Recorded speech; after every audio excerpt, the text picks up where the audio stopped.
આજે આપણે શીર્ષક પિતા આનસાંગ હોંગ બીજી વાર આવ્યા ખ્રિસ્ત પરમેશ્વર છે અને ઉપશીર્ષક ખ્રિસ્ત આનસાંગ હોંગ પરમેશ્વર છે કેમ કે તે મલ્કીસદેકની ધારા પર મહાયાજક તરીકે આવ્યા ની સાથે પરમેશ્વરના વચનોનો અભ્યાસ કરવા જઈ રહ્યા છીએ. ખ્રિસ્ત આનસાંગ હોંગ બીજી વાર આવનાર ખ્રિસ્ત અને આપણા પરમેશ્વર છે જે આ પૃથ્વી પર આવ્યા છે. ત્યારે કયા પુરાવા દ્વારા આપણે આ સત્યની સાક્ષી આપી શકીએ છીએ કે ખ્રિસ્ત આનસાંગ હોંગ પરમેશ્વર છે જે પૃથ્વી પર આવ્યા? જો કોઈ સરકારી એજન્સી તમારી રાષ્ટ્રીયતાની તપાસ કરવા ઈચ્છે છે કેમ કે તમે એક વિદેશી પ્રેરિત થાવ છો, તો તમારે તેમને શું બતાવવાની જરૂર હશે? તમારે તમારો પાસપોર્ટ અથવા ડ્રાઇવિંગ લાયસન્સ બતાવવાની જરૂર હશે, ખરું ને? ઘણા બધા લોકો આપણને પૂછે છે, અમે કેવી રીતે જાણી શકીએ છીએ કે ખ્રિસ્ત આનસાંગ હોંગ પરમેશ્વર છે? ત્યારે આપણે તેમને આ સમજાવવા માટે કે તે પરમેશ્વર છે કયા પુરાવાનો ઉપયોગ કરી શકીએ છીએ? શું તેનો જવાબ યોહાન અધ્યાય 5 વચન 39 નથી મળતો? તમે શેમાં જુઓ છો? તમે શાસ્ત્ર તપાસી જુઓ છો કેમ કે તેઓથી તમને અનંત જીવન છે એમ તમે ધારો છો. અને કોના વિશે? મારે વિશે સાક્ષી આપનાર તે એ જ છે. બાઇબલ તે ઓળખપત્ર છે જેનો ઉપયોગ પરમેશ્વર તેમની ઓળખ સાબિત કરવા માટે કરે છે. શું તમારા ઓળખપત્રમાં તમારું સરનામું અને સરકાર દ્વારા આપવામાં આવેલી તમારી ઓળખ સંખ્યા નથી હોતી? તેમાં તમારી જન્મતિથિ અને તમારી છબી હોય છે. આજે આવો આપણે આ પ્રશ્નનો જવાબ શોધીએ. શું ખ્રિસ્ત આનસાંગ હોંગ પરમેશ્વર છે? આવો આપણે બાઇબલના માધ્યમથી આ તથ્યની ખાતરી કરીએ. જ્યારે ઈસુ 2000 વર્ષ પહેલા આવ્યા તો ઘણા બધા લોકોએ તેમને પૂછ્યું, શું તારો પિતા સુથાર નથી અને શું તારી માં મરિયમ નથી? તો તું કેવી રીતે કહે છે કે હું સ્વર્ગથી ઉતર્યો છું? તેઓ ઈસુને ઘણી શંકાઓ અને સંદેહ સાથે જોતા હતા. જ્યારે પણ તેમણે તેમની શંકા વ્યક્ત કરી, ઈસુએ બાઇબલની શિક્ષાઓના માધ્યમથી તેમની ઓળખ પ્રગટ કરી. જ્યારે યોહાન બાપ્તિસ્ત કેદખાનામાં હતો અને આ સંસારને છોડવાનો હતો, તો તેણે ઈસુ પાસે તેના શિષ્યોને આ પૂછવા મોકલ્યા, આવનાર તે તમે જ છો કે અમે બીજાની રાહ જોઈએ? આ કહેતા સીધો જવાબ આપવાના બદલે કે હું ખ્રિસ્ત છું, ઈસુએ ખ્રિસ્ત વિશે યશાયાના પુસ્તકની ભવિષ્યવાણીને બતાવી. આંધળા દેખતા થાય છે, પાંગડા ચાલતા થાય છે, બહેરા સાંભળતા થાય છે ને દરિદ્રીઓને સુવાર્તા પ્રગટ કરવામાં આવે છે. આજે પણ આપણે આપણી પોતાની સાક્ષી નથી આપતા કે ખ્રિસ્ત આનસાંગ હોંગ બીજી વાર આવ્યા ખ્રિસ્ત પરમેશ્વર છે જે પૃથ્વી પર આવ્યા છે. આપણે માત્ર તે વચનોને પહોંચાડીએ છીએ જેમને પરમેશ્વરે સ્વયં આપણને શીખવ્યા છે. ત્યારે બાઇબલ આ યુગમાં ખ્રિસ્ત આનસાંગ હોંગ વિશે શું સાક્ષી આપે છે? આવો ગીતશાસ્ત્રની પુસ્તક અધ્યાય 110 વચન 1 જોઈએ. યહોવાએ મારા પ્રભુને કહ્યું, હું તારા શત્રુઓને તારું પાયાસન કરું ત્યાં સુધી તું મારે જમણે હાથે બેસ. આવો આપણે વચન 2માં મારા પ્રભુ અને યહોવા વિશે વાંચવાનું ચાલુ રાખીએ. યહોવા સિયોનમાંથી તમારા સામર્થ્યનો રાજદંડ મોકલશે, તમારા શત્રુઓ ઉપર રાજ કરો. તમારી સત્તાના સમયમાં તમારા લોક ખુશીથી અર્પણ થાય છે. પવિત્ર વસ્ત્ર પહેરીને અને મળસ્કાના ગર્ભસ્થાનમાંથી નીકળીને તમે આવો છો. તમારી પાસે તમારી યુવાવસ્થાનો ઓસ છે. યહોવાએ સમ ખાધા તે પસ્તાવો કરશે નહીં. તમે મલ્કીસદેકની ધારા પ્રમાણે સનાતન શું છો? સનાતન યાજક છો. બાઇબલમાં આ ભવિષ્યવાણી કરવામાં આવી છે કે યહોવાએ મારા પ્રભુને કહ્યું, તમે મલ્કીસદેકના ધારા પ્રમાણે સનાતન યાજક છો. ત્યારે આવો આપણે અહીં બતાવવામાં આવેલા પ્રભુ વિશે જાણીએ. આવો આપણે માથીની સુવાર્તા અધ્યાય 22 વચન 43 પર જઈએ. તે તેઓને કહે છે, તો આત્મા વડે દાઉદ તેને પ્રભુ કેમ કહે છે? જેમ કે પ્રભુએ મારા પ્રભુને કહ્યું કે ઈસુ કયા ભાગનું વર્ણન કરી રહ્યા છે ગીતશાસ્ત્ર અધ્યાય 110ના વચનને સીધા બતાવતા ઈશુ તેમના વિશે સમજાવી રહ્યા છે. જેમ કે પ્રભુએ મારા પ્રભુને કહ્યું કે તારા શત્રુઓને હું તારું પાયાસન કરું ત્યાં સુધી તું મારે જમણે હાથે બેસ. હવે જો દાઉદ તેને પ્રભુ કહે છે તો તે સી રીતે તેનો દીકરો કહેવાય? અને એક પણ શબ્દનો ઉત્તર કોઈ તેમને આપી શક્યો નહીં. તેમજ તે દિવસથી તેમને કંઈ પૂછવાને કોઈએ હિંમત કરી નહીં. તેથી ગીતશાસ્ત્ર અધ્યાય 110 વચન 1 પ્રમાણે પ્રભુ કોણ છે? જેમની સાથે યહોવા વાત કરી રહ્યા છે તે ખ્રિસ્ત છે. બીજા શબ્દોમાં ઈશુ આ વચનનો ઉલ્લેખ કરતા જે કહે છે પરમેશ્વર તેમને મલ્કીસદેકના ધારા પ્રમાણે સનાતન યાજક કહે છે, પોતાના વિશે સાક્ષી આપી રહ્યા છે. આવો આપણે હિબ્રુઓની પુસ્તક અધ્યાય 5 વચન 5 ને પણ જોઈએ.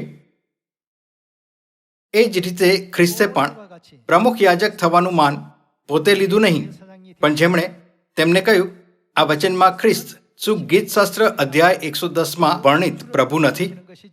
એ જ રીતે ખ્રિસ્તે પણ પ્રમુખ યાજક થવાનું માન પોતે લીધું નહીં, પણ જેમણે તેમને કહ્યું તું મારો દીકરો છે, આજ મેં તને જન્મ આપ્યો છે, તેમણે તેમને તે માન આપ્યું. વળી તે જે પ્રમાણે બીજે સ્થળે પણ તે કહે છે મલ્કીસદેકના ધારા પ્રમાણે તું સનાતન યાજક છે. આપણે આ ભાગને ક્યાં શોધી શકીએ છીએ? હિબ્રુઓની પુસ્તકમાં જે લખવામાં આવ્યું છે તે ગીતશાસ્ત્ર અધ્યાય 110માં વર્ણિત એક ભાગ છે.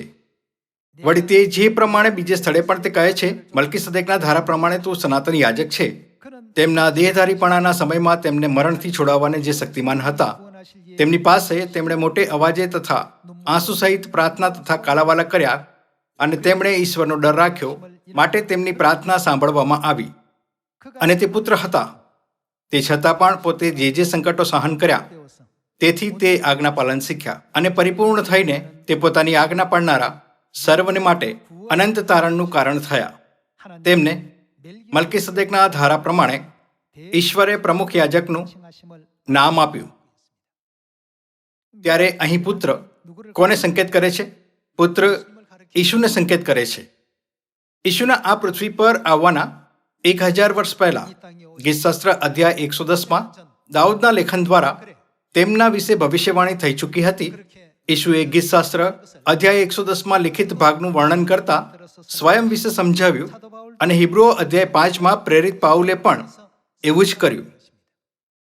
આ યુગમાં પણ જ્યારે આપણે વિશ્વભરના લોકોને બીજી વાર આવ્યા ખ્રિસ્ત આનસંગ હોંગની સાક્ષી આપી રહ્યા છીએ, જે પવિત્ર આત્માના યુગમાં આ પૃથ્વી પર આવ્યા, તો શું આપણે સંસારને બાઇબલના માધ્યમથી આ બતાવવાની જરૂર નથી કે તે જે મલ્કીસદેકના ધારા પ્રમાણે આ પૃથ્વી પર આવ્યા ખ્રિસ્ત આનસાંગ હોંગ છે? આવો હિબ્રુઓ અધ્યાય 5 વચન 11 વાંચવાનું ચાલુ રાખીએ. આ મલ્કીસદેક વિશે અમારે ઘણું કહેવાનું છે, પણ તેનો અર્થ સમજાવવો કઠણ છે, કેમ કે તમે સાંભળવામાં મંદ થયા છો. અહીં આ કહે છે કે મલ્કીસદેક વિશે બધું જ સમજવું કઠણ છે. ત્યારે મલ્કીસદેક કોણ છે? આવો ઉત્પત્તિ અધ્યાય 14 વચન 17 વાંચીએ. અને કદોરલા ઓમેર તથા તેની સાથે જે રાજાઓ હતા તેઓને હરાવીને ઇબ્રામ પાછો આવતો હતો, ત્યારે તેને મળવા માટે સદોમનો રાજા સાવેના નીચાણમાં એટલે રાજાના નીચાણમાં આવ્યો. અહીં મહત્વપૂર્ણ વાત આ છે કે મલ્કીસદેકે ઇબ્રાહિમને આશીર્વાદ આપવા માટે કઈ વસ્તુનો ઉપયોગ કર્યો?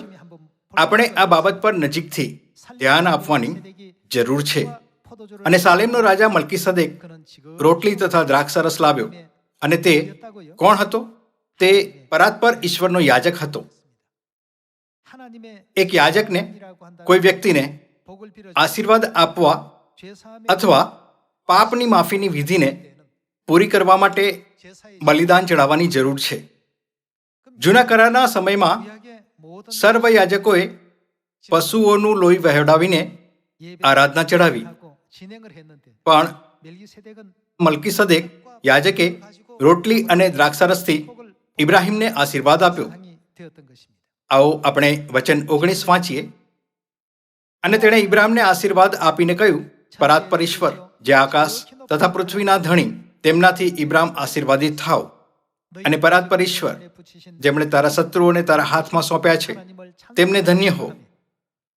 અને ઇબ્રાહિમે સર્વમાંથી 10મો ભાગ આપ્યો. ઇબ્રાહિમે જે વિશ્વાસનો પૂર્વજ કહેવાય છે, મલ્કીસદેકને દસમાંશ આપ્યું. તેથી આપણે સમજી શકીએ છીએ કે મલ્કીસદેક ઇબ્રાહિમની સરખામણીમાં ઘણા વધારે મહાન પદમાં હતો.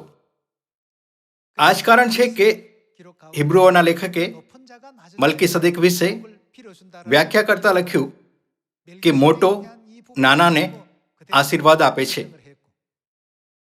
ઇબ્રાહિમની સંતાન કોણ છે? તે ઈસાક છે.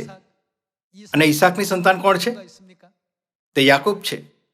યાકૂબથી 12 પુત્રો ઉત્પન્ન થયા. તેમાં લેવી નામનો પુત્ર પણ હતો. અને લેવીઓમાંથી યાજકને પસંદ કરાયા.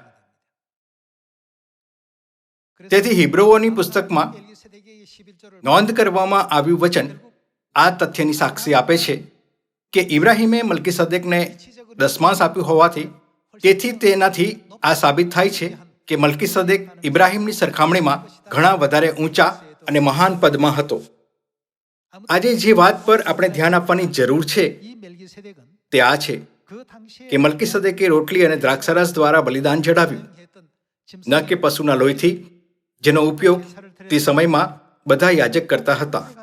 મલ્કીસદેક વિશે આ સૌથી મહત્વપૂર્ણ તથ્ય છે. અને તે આ વાતનું ચિહ્ન છે કે તે કોણ છે. તેને ધ્યાનમાં રાખતા શું ઈસુ પણ આ પૃથ્વી પર મલ્કીસદેકના ધારા પ્રમાણે ન આવ્યા અને પાસ્કાની રોટલી અને દ્રાક્ષારસ દ્વારા માનવજાતિને અનંત જીવન અને પાપોની ક્ષમાની આશીષ ન આપી? આવો માથી અધ્યાય 26 વચન 17 જોઈએ. અને 2 ખમી રોટલીના પર્વને પહેલે દિવસે શિષ્યોએ ઈસુની પાસે આવીને કહ્યું, તમારે માટે પાસ્કા ખાવાની અમે ક્યાં તૈયારી કરીએ? તમારી શી ઈચ્છા છે? ત્યારે તેમણે કહ્યું, નગરમાં ફલાણાની પાસે જઈને તેને કહો, ઉપદેશક કહે છે, મારો સમય પાસે આવ્યો છે, હું મારા શિષ્યો સહિત તારે ઘેર પાસ્કા પાડવાનો છું. અને ઈસુએ જેમ શિષ્યોને આજ્ઞા આપી હતી તેમ તેઓએ કર્યું ને પાસ્કા તૈયાર કર્યું. અને સાંજ પડી ત્યારે 12 શિષ્યોની સાથે તે જમવા બેઠા. આવો આ જોવા માટે કે કેવી રીતે ઈસુએ તેમના 12 શિષ્યો સાથે પાસ્કા મનાવ્યો, વચન 26 પર જઈએ. અને તેઓ ભોજન કરતા હતા ત્યારે ઈસુએ રોટલી લઈને તથા આશીર્વાદ માંગીને ભાંગી અને શિષ્યોને તે આપીને કહ્યું, લો ખાઓ, એ મારું શરીર છે. અને તેમણે પ્યાલો લઈને તથા સ્તુતિ કરીને તેમણે પ્યાલો લીધો, જેમાં પાસ્કાનો દ્રાક્ષારસ હતો. અને સ્તુતિ કરીને તેઓને આપીને કહ્યું, તમે સૌ એમાંનું પીઓ, કેમ કે નવા કરારનું એ મારું લોહી છે, જે પાપોની માફીને અર્થે ઘણાઓને માટે વહેવડાવવામાં આવે છે. જૂના કરારના મલ્કીસદેકે રોટલી અને દ્રાક્ષારસ દ્વારા ઇબ્રાહિમને શારીરિક આશીષ આપી. પણ ઈસુ ખ્રિસ્તે રોટલી અને દ્રાક્ષારસ દ્વારા આખી માનવજાતિને પાપોની ક્ષમાની આશીષ આપી. અને એક મહાન પ્રતિજ્ઞા પણ આપી કે તે બધાને જેમણે પાસ્કા પર્વ મનાવ્યો છે છેલ્લા દિવસે પાછા ઉઠાડશે. જૂના કરારનો મલ્કીસદેક ઈસુ ખ્રિસ્તનો પડછાયો હતો, જે આ પૃથ્વી પર મલ્કીસદેકની વાસ્તવિકતા તરીકે આવ્યા. તેમણે મલ્કીસદેકના ધારા પ્રમાણે રોટલી અને દ્રાક્ષારસથી પાસ્કાના સમારોહને આયોજિત કર્યું અને આખી માનવ જાતિને પાપોની ક્ષમા અને અનંત જીવનની આશીષ આપી. આવો યોહાન અધ્યાય 6 વચન 53 પર જઈને એકવાર ફરી આ તથ્યની ખાતરી કરીએ. ત્યારે ઈસુએ તેઓને કહ્યું, હું તમને ખચિત કહું છું કે જો તમે માણસના દીકરાનું માંસ ન ખાઓ અને તેનું લોહી ન પીઓ તો તમારામાં જીવન નથી. જે કોઈ મારું માંસ ખાય છે અને મારું લોહી પીએ છે તેને અનંત જીવન છે, અને છેલ્લે દિવસે હું તેને પાછો ઉઠાડીશ. કેમ કે મારું માંસ ખરેખર ખાવાનું છે અને મારું લોહી ખરેખર પીવાનું છે. જે મારું માંસ ખાય છે અને મારું લોહી પીએ છે તે મારામાં રહે છે અને હું તેનામાં રહું છું. જેમ જીવંત પિતાએ મને મોકલ્યો છે અને હું પિતાને આશરે જીવું છું, તેમ જે મને ખાય છે તે પણ મારે આશરે જીવશે. ઈસુએ કહ્યું કે આપણે જીવિત રહેવા માટે તેમને ખાવા જોઈએ. ત્યારે આપણે તેમને કેવી રીતે ખાઈ શકીએ છીએ? નવા કરારના પાસખાના સત્ય દ્વારા પાસખાના ભોજનમાં ઈસુએ સ્પષ્ટ રૂપથી સમજાવ્યું કે પાસખાની રોટલી અને દ્રાક્ષારસ તેમના માંસ અને લોહીને દર્શાવે છે. તેથી આપણે પાસખાની રોટલી ખાવાના દ્વારા અને પાસખાનો દ્રાક્ષારસ પીવાના દ્વારા ઈસુનું માંસ ખાઈ શકીએ છીએ અને તેમનું લોહી પી શકીએ છીએ. જૂના કરારના સમયમાં જ્યારે મલ્કીસદેક ઇબ્રાહિમ સામે પ્રગટ થયો તો તે પણ રોટલી અને દ્રાક્ષારસ લાવ્યો. તેથી બાઇબલ કહે છે કે ઈસુ મલ્કીસદેકના ધારા પર મહાયાજક છે. તે આ વાતની પણ સાક્ષી આપે છે કે ખ્રિસ્તે આ પૃથ્વી પર મલ્કીસદેકની વાસ્તવિકતા તરીકે આવીને તેમના વિષયમાં ભવિષ્યવાણી પૂર્ણ કરી. આ રીતે મલ્કીસદેક અને ઈસુ વચ્ચે ભવિષ્યવાણી અને તેની પૂર્ણતાનો સંબંધ છે. તે ઉપરાંત બાઇબલ કહે છે કે મલ્કીસદેક જે આવી રહ્યો છે સર્વકાળ યાજક છે. બધા લોકો સર્વકાળ શબ્દમાં કયો અર્થ સામેલ છે? જો ઈસુ માત્ર તેમના પ્રથમ આગમન પર જ મલ્કીસદેકના ધારા પર આવે છે તો શું આપણે કહી શકીએ છીએ કે ઈસુ મલ્કીસદેકના ધારા પ્રમાણે સર્વકાળના યાજક છે? બીજી વાર આવતી વખતે પણ તેમને કયા ધારા પ્રમાણે આવવું જોઈએ? જ્યારે તે બીજી વાર આવે છે તો તેમને એકવાર ફરી મલ્કીસદેકના ધારા પ્રમાણે આવવું જોઈએ. તે આરાધના માટે કોઈ અન્ય રીતિનો ઉપયોગ કરીને નથી આવી શકતા. પરમેશ્વરે ભવિષ્યવાણી કરી હોવાથી તે મલ્કીસદેકના ધારા પ્રમાણે સર્વકાળ યાજક છે. ત્યારે શું આપણે આ જોવાની જરૂર નથી કે ખ્રિસ્ત મલ્કીસદેકના ધારા પ્રમાણે આવ્યા કે નહીં? અને શું તે મલ્કીસદેકની રીતિ પ્રમાણે આરાધનાની વ્યવસ્થા લાવ્યા છે કે નહીં? પણ ઈસુના પ્રથમ આગમન પર પ્રેરિત પાઉલે તેના પત્રમાં હિબ્રુ સભ્યોને લખ્યું, મલ્કીસદેક વિશે અમારે ઘણું કહેવાનું છે, પણ એનો અર્થ સમજાવવો કઠણ છે, કેમ કે તમે સાંભળવામાં મંદ થયા છો. તે સરળતાથી લખી શકતો હતો. મલ્કીસદેક રોટલી અને દ્રાક્ષારસ લાવ્યો અને ઈસુએ પણ માનવજાતિને રોટલી અને દ્રાક્ષારસથી આશીષ આપી. તેથી ઈસુ ખ્રિસ્ત જ તે છે જેમણે મલ્કીસદેકના ધારા પ્રમાણે માનવજાતિને અનંત જીવન અને પાપોની ક્ષમાની આશીષ આપી. જો તેણે આ રીતે સમજાવ્યું હોત તો તે સમજવું ખૂબ સરળ હોત. પણ તે વખતે મલ્કીસદેક વિશે અમુક ભવિષ્ય સૂચક વાતો હતી જેમને પૂર્ણ થવાનું બાકી હતું. આવો હિબ્રુઓની પુસ્તક અધ્યાય 7 વચન 1 જઈને તે વાતોને જોઈએ. આ મલ્કીસદેક સાલેમનો રાજા ને પરાત્પર ઈશ્વરનો યાજક હતો. તેણે જ્યારે ઇબ્રાહિમ રાજાઓની કતલ કરીને પાછો આવ્યો ત્યારે તેને મળીને તેને આશીર્વાદ આપ્યો અને ઇબ્રાહિમે એને બધી લૂંટમાંથી 10મો ભાગ આપ્યો. તેના નામનો પહેલો અર્થ તો ન્યાયીપણાનું રાજા અને પછી સાલેમનો રાજા એટલે શાંતિનો રાજા છે. તે પિતા વગરનો, મા વગરનો, વંશાવળી વગરનો છે. તેના દિવસનો આરંભ કે તેના આયુષ્યનો અંત નથી, પણ તે ઈશ્વરના પુત્ર જેવો છે. તે હંમેશા યાજક રહે છે. મલ્કીસદેક હંમેશા યાજક રહે છે. તે અનંતકાળ સુધી મહાયાજક હોવાથી તેથી ન કોઈ મનુષ્ય અને ન સ્વર્ગમાં કોઈ આત્મિક પ્રાણી મહાયાજકના તેમના સ્થાનને લઈ શકે છે. મહાયાજક તરીકે તેમનો સમયગાળો અનંત હોવાથી તેથી તે આ તથ્યની ખાતરી કરે છે કે માત્ર ખ્રિસ્ત, જેમને મારા પ્રભુ કહેવામાં આવે છે, મલ્કીસદેકના ધારાનું અનુસરણ કરનાર મહાયાજકનું પદ અને સ્થાન પ્રાપ્ત કરી શકે છે. તેથી વચન 3 આ લખ્યું છે, તે પિતા વગરનો, મા વગરનો, વંશાવળી વગરનો છે. તેના દિવસનો આરંભ કે તેના આયુષ્યનો અંત નથી, પણ તે ઈશ્વરના પુત્રના જેવો છે. તે હંમેશા યાજક રહે છે. વચન 4, તો જેને આદિપિતા ઇબ્રાહિમે લૂંટમાંનો 10મો ભાગ આપ્યો, તે કેવો મહાન હશે? તે કેટલો મહાન વ્યક્તિ હશે? એનો વિચાર કરો. આ દ્વારા આપણને આ વિચારવાની જરૂર છે કે મલ્કીસદેક ઇબ્રાહિમથી જે વિશ્વાસનો પૂર્વજ કહેવાય છે કેટલો મોટો હોવો જોઈએ, કેમ કે ઇબ્રાહિમે તેને 10 માંસ આપ્યો. વચન 5, અને લેવીના સંતાનમાંના જેઓને યાજકપદ મળે છે તેઓને લોકોની પાસેથી એટલે ઇબ્રાહિમથી ઉત્પન્ન થયેલા પોતાના ભાઈઓની પાસેથી નિયમશાસ્ત્ર પ્રમાણે 10મો ભાગ લેવાનો હુકમ છે ખરો, પણ જે તેઓનો વંશજ નહોતો તેણે ઇબ્રાહિમની પાસેથી 10મો ભાગ લીધો, અને જેને વચનો આપવામાં આવ્યા હતા તેને તેણે આશીર્વાદ આપ્યો. હવે મોટો નાનાને આશીર્વાદ આપે છે, એમાં તો કંઈ પણ વાંધો નથી. અહીં મર્ત્ય માણસો 10મો ભાગ લે છે, પણ ત્યાં જેના સંબંધી તે જીવતો છે એવી સાક્ષી આપેલી છે તે લે છે. પ્રેરિત પાઉલે હિબ્રુ સભ્યોને સમજાવ્યું કે મલ્કીસદેક ઇબ્રાહિમથી ખૂબ મોટો છે, અને તેણે મલ્કીસદેકની અમુક વિશેષતાઓ વિશે સમજાવ્યું. તેની પાસે આ પૃથ્વી પર ઇઝરાયલની વંશાવળીથી સંબંધિત કોઈ રેકોર્ડ નથી.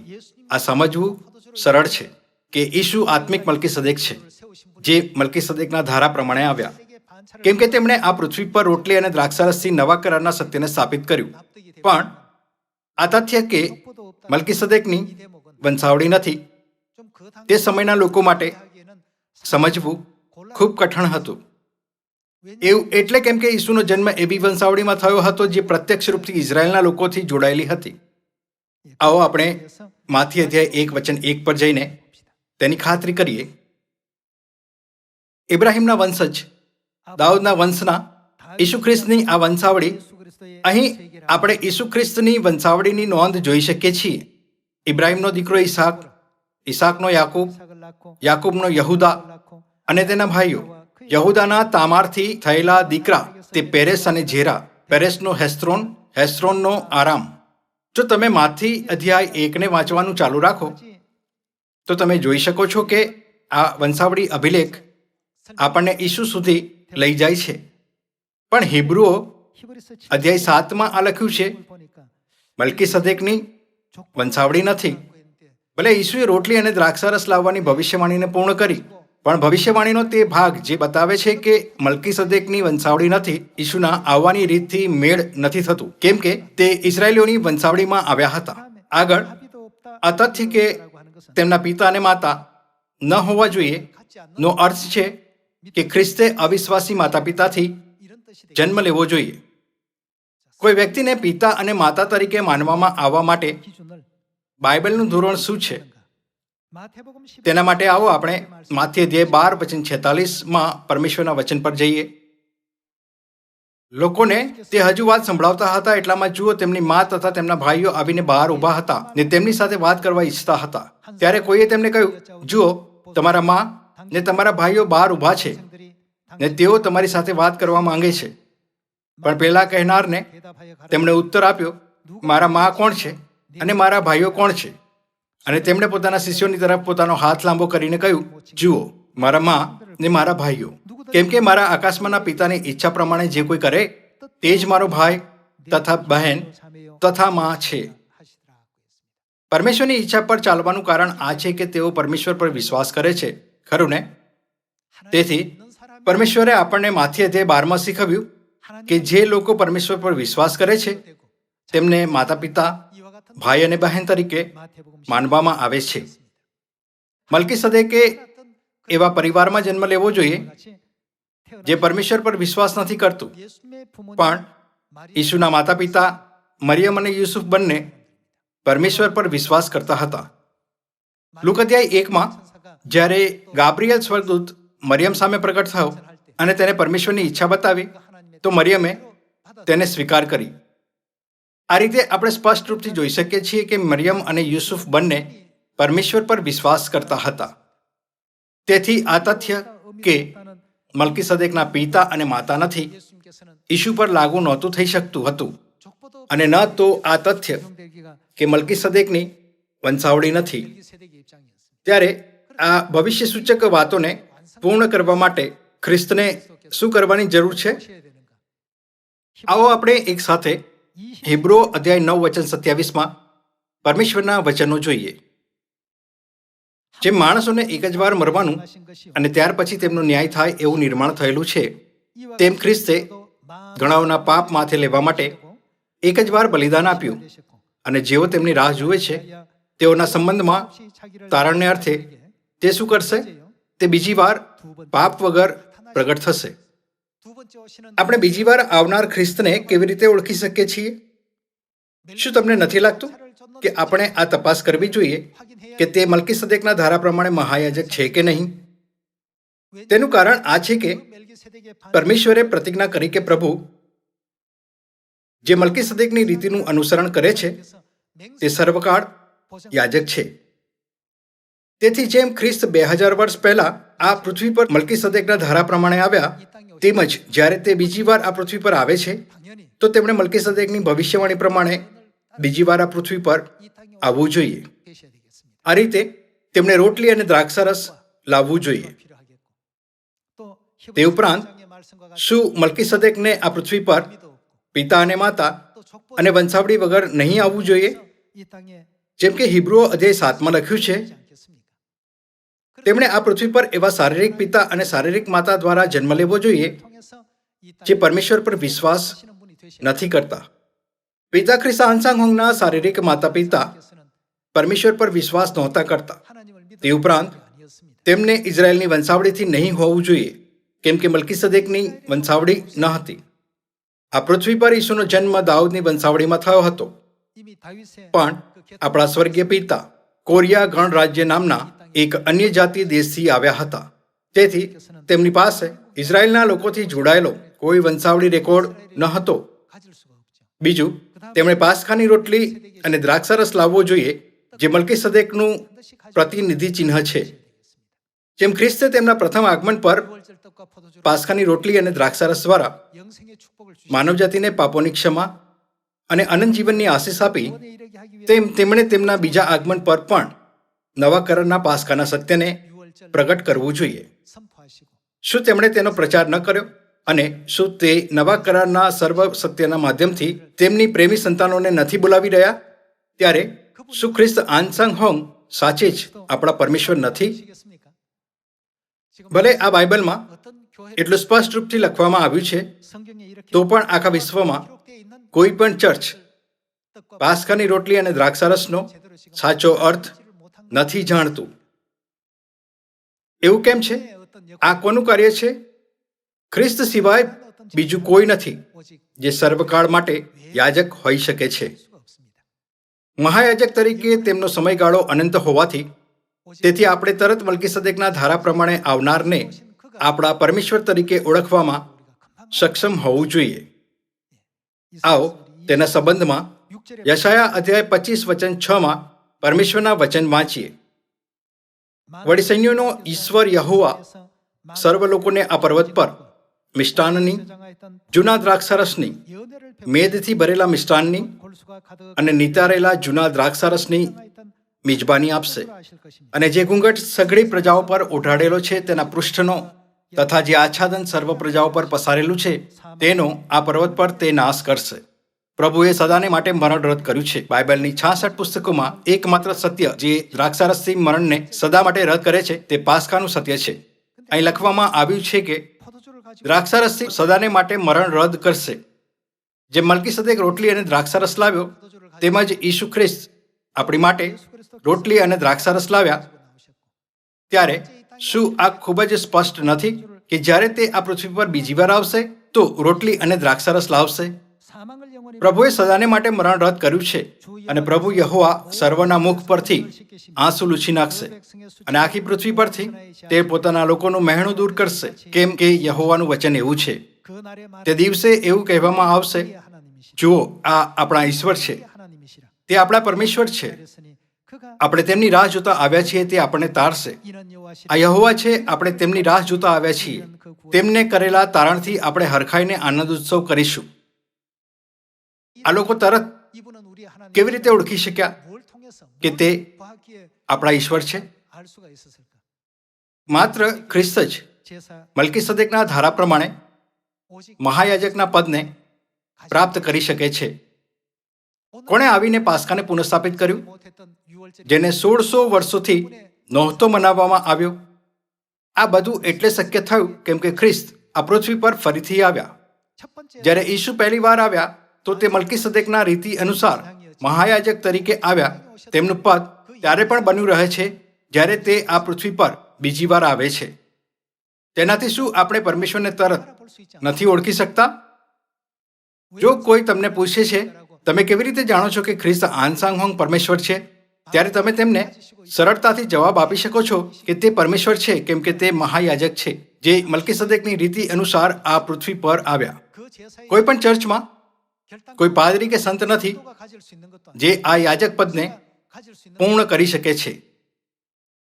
પરમેશ્વર સમજાવે છે કે માત્ર ખ્રિસ્ત જ આ યાજક પદને પૂર્ણ કરી શકે છે અને તે સર્વકાળ યાજક છે અને તેમનું યાજક પદ નથી બદલાતું.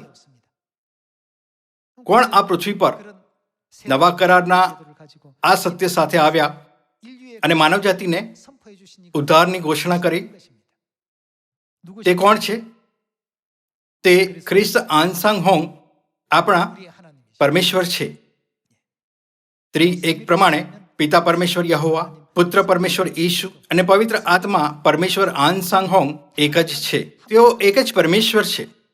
આપણી આત્માઓ મરવા માટે નિયુક્ત હતી. આ કારણે પરમેશ્વર સત્યની ઘોષણા કરવા માટે આ પૃથ્વી પર આવ્યા. તે 37 વર્ષો સુધી સુવાર્તાના માર્ગ પર ચાલ્યા, જેથી આપણી આત્માઓને તે દુનિયામાં અનંત જીવન અને આશીષ મળી શકે જ્યાં મરણ અથવા શોક નથી. આપણે આભારી હોવું જોઈએ કે તે બીજી વાર આ પૃથ્વી પર આવ્યા. જ્યારે તે આ પૃથ્વી પર 2000 વર્ષ પહેલા આવ્યા તો તેમણે ક્રોસ પર ભયાનક યાતના અને પીડાનો સામનો કરવો પડ્યો. શું બાઇબલમાં આ પણ નથી લખ્યું કે જ્યારે તે પ્રાર્થના કરી રહ્યા હતા તેમનો પરસેવો જમીન પર પડતા લોહીના ટીપા જેવો થયો? આપણને પાપોની ક્ષમા અને અનંત જીવન આપવા માટે તેમને કેટલું કષ્ટ સહન કરવું પડ્યું. પણ પરમેશ્વર આ પૃથ્વી પર બીજી વાર આવ્યા જ્યાં તેમને નકારવામાં આવ્યા, સતાવણી કરવામાં આવી અને યાતના આપવામાં આવી. આ દ્વારા હું મહેસૂસ કરી શકું છું કે વાસ્તવમાં આપણા પ્રત્યે પરમેશ્વરનો પ્રેમ કેટલો મહાન છે. વ્યક્તિ જે કાર દ્વારા ઘાયલ થયો હોય તે માત્ર કારને ચાલતી જોવાથી જ ડરશે અને કંપશે, કેમ કે તેને આઘાત લાગ્યો છે. પણ પરમેશ્વર શરીરનો મંડપ પહેરીને બીજી વાર આ પૃથ્વી પર આવ્યા. તે આપણા ઉદ્ધાર માટે આવ્યા. આવો આપણે પરમેશ્વરના અનુગ્રહને ન ભૂલીએ, પણ તે ઉદ્ધારને વળગી રહીએ જે પરમેશ્વરે આપણને આપ્યો છે. હું આશા કરું છું કે તે દિવસ જલ્દી આવશે જ્યારે આપણે પિતાની બાહોમાં હોઈશું. જેમ પ્રથમ ચર્ચના સંતોએ ઈસુ વિશે પ્રચાર કર્યો, હું પ્રાર્થના કરું છું કે આપણી પાસે પણ એવો વિશ્વાસ હશે જે આપણા હૃદયની સંતુષ્ટિ સુધી આ યુગમાં આવ્યા ખ્રિસ્ત આનસાંગ હોંગનો પ્રચાર કરવામાં દ્રઢ હોય. તમારો ખૂબ ખૂબ ધન્યવાદ.